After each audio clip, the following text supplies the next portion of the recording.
Okay, so many people have been asking me why I decided to speak out about Candace Owens on my latest podcast. The real question I have for all of you is how could I not? How can I not speak out about Candace?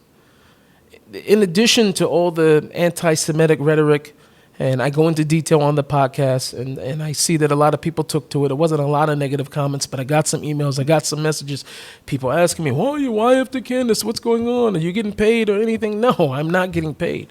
But I feel like it's an obligation, it's a duty of mine. And I'm saying not only on the anti-Semitism, of course that, which I address very deeply in the podcast, but I honestly feel that at the moment somebody is no longer providing value, then why would I follow them? Why would I listen to them? When it goes from protecting children and it goes from values, bringing up children in a wholesome home, when we're talking about what the real reality is, and when we're no longer discussing true godliness, and we're no longer discussing things that have actual value, then there's no reason to listen to you anymore. When you go from speaking against degeneracy and the licentiousness that's in music and hip-hop music, and then you turn around and promote it.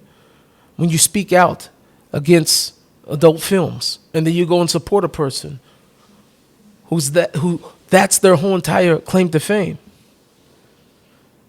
you're no longer providing value. So that's already one thing, and that's in addition to the fact that she turned herself on the truth. And it took me a while to bite that because I didn't want to say anything. Candace and I have mutual friends. I made every attempt to talk to Candace privately, and I tried. But I had to say what I had to say. Because it's no longer about whether or not you like her, whether or not you can listen to her. It's becoming dangerous. The rhetoric that she's spewing is not only threatening Jewish people, it's threatening humanity. It's that bad.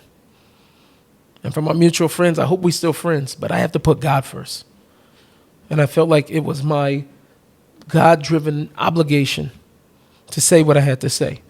If you have not watched that podcast and you are oblivious and you started following Candace because you thought that she stood for values and she stood for the things that you actually value, you need to watch this podcast. But I'm not about to make my whole platform about her either. We're not doing that. We're moving on. So as I always say, serve God or live trying. I'm out.